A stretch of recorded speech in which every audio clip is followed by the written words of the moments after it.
Alright, hey everyone, Wildcard here. Today we're going to go over flying expansion helicopters. So, for this we'll be comparing expansion helicopters to the Red Falcon flight system helicopters. Those are the two systems that I'm aware of. These are both systems that are on World War III modded. So you'll only see those two.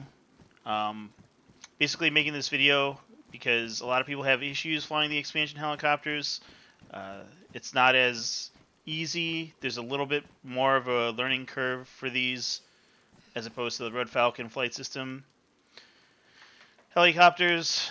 So basically for these, you're going to find these all over the map, or you could buy one at the helicopter trader, which is in that hangar over there. These ones you can do by completing, you can get the parts for them. So the hydraulic hoses, the igniter plug, and the helicopter battery by completing the quest that's called One Man's Junk. That's just killing military zombies.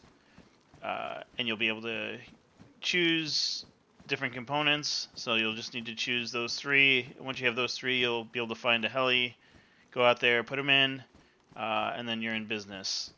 So first things first, with helicopters, you got to make sure you understand the controls for them. So for this, you go to your controls, configure key bindings. So this is going to be expansion. You're going to scroll down. The major things you need to look at, auto hover. So this is kind of deceiving. It's not so much a auto hover in terms of what Red Falcon flight system has. This isn't going to save you if you're going to go down, right? This is what you use to kind of like slow down the helicopter and get to a point where you can land, okay? That's what auto hover is. Collective up and down, that's the same thing as Red Falcon flight system. So you'll want to go up when you want to go up into the air, and then down when you're going down to the ground. And then these other ones, WASD and then Q and E, that's just how you're going to steer the helicopter, going which direction, okay? So with any vehicle, I recommend also having wrenches on you. So if you have wrenches, you're able to flip the helicopter in case of you land on the side or something in a safe zone, or you accidentally tip it over for whatever reason. It's good to have those on. Alright, so for these ones, you're able to only fly it from one side. You do not need the helicopter helmet, which is a prereq for the Red Falcon flight system helis. As you can see, the HUD displays in the lower left-hand corner, indicating everything's ready to go. So you'll notice in the lower left-hand corner, switch auto hover to on is one of the options. So like I said, this is what's going to be something that I use to land. Just make sure you're not using it when you're taking off, right?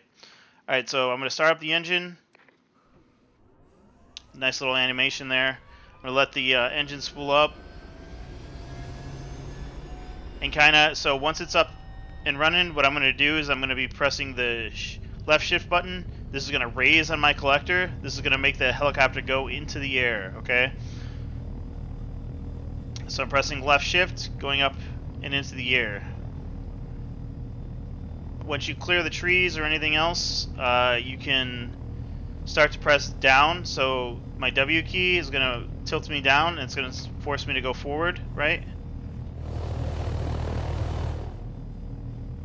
And I'm pressing the W and D keys to kind of bank the aircraft in a certain direction.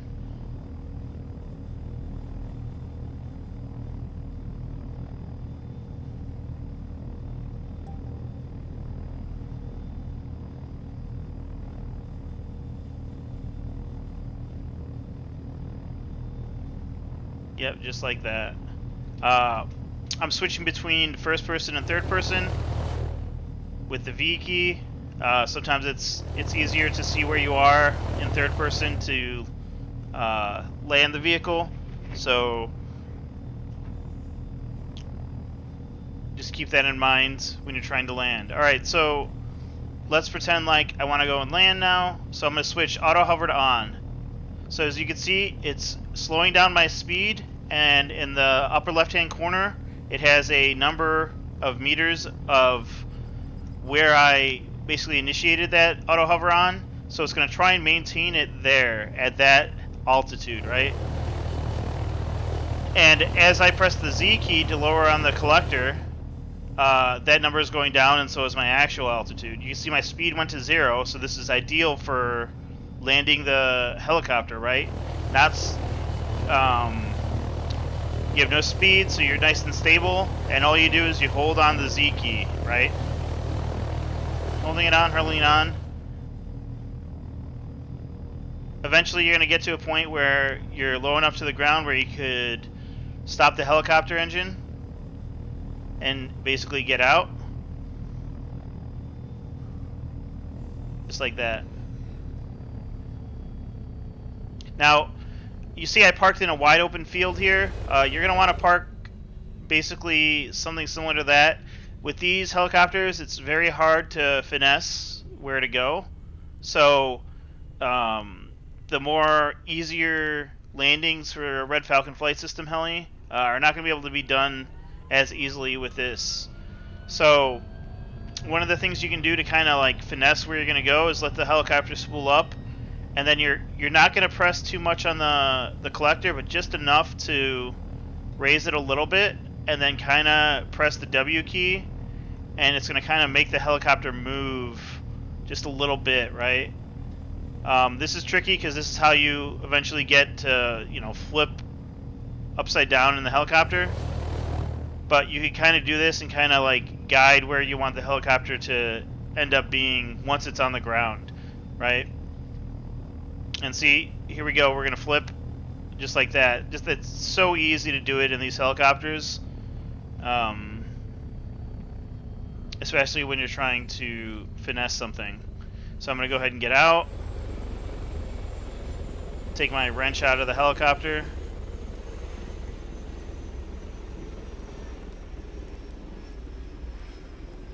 And then flip it.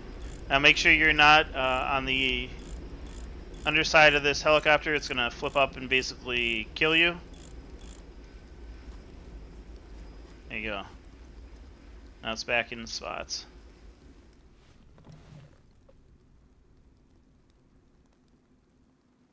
Yeah, I see I accidentally put that auto hover to on.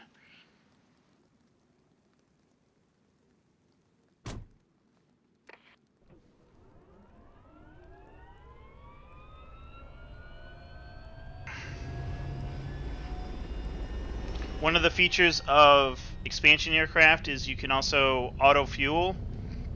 So once you get to a gas container, or a gas pump rather, if you're close enough, you just press the R button by default, and it'll automatically just start fueling up your helicopter. This is only a feature available for the expansion helicopters. One of the other benefits of an expansion helicopter is you can crash it and not lose all your stuff. The game treats expansion helicopters as vehicles, so as long as the helicopter isn't ruined, all your stuff will be there, and your body should be there.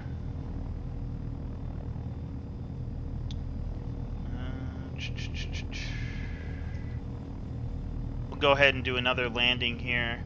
One of the other things about expansion helicopters, you see in the lower left-hand corner there, that green check engine, or not correction, that blue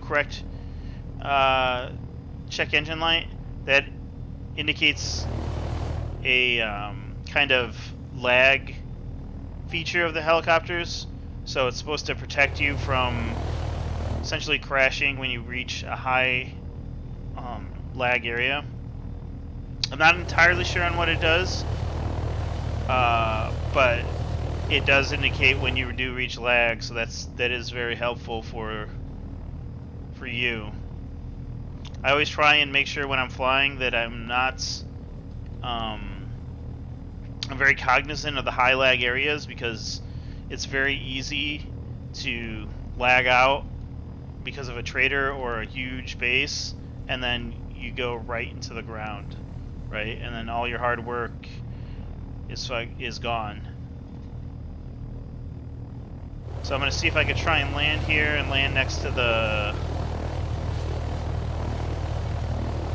pumps. It's going to take some finagling with the auto hover and the helicopter itself. Let's see if I can get on the ground here.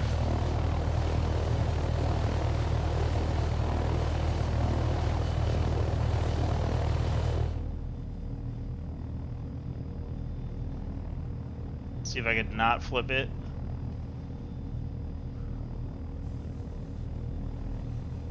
Alright.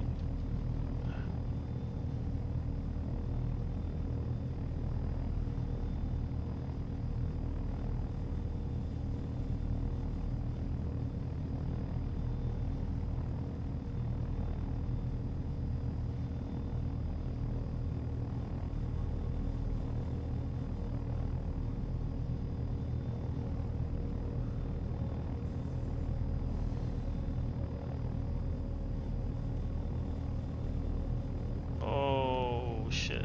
Okay.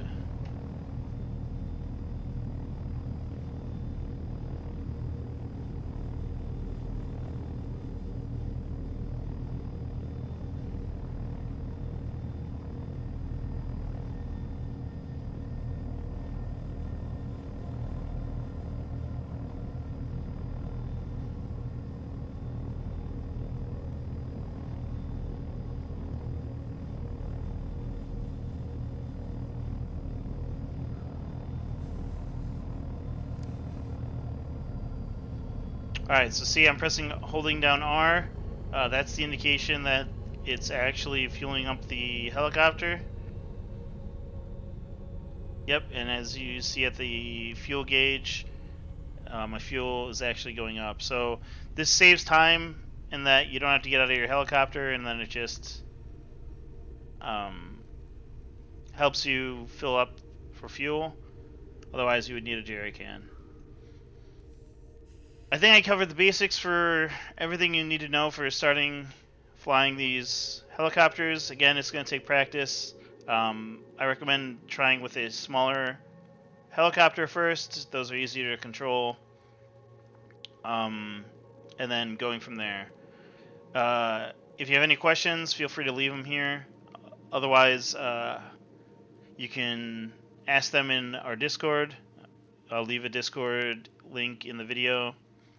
And I hope to see you out there. Thanks.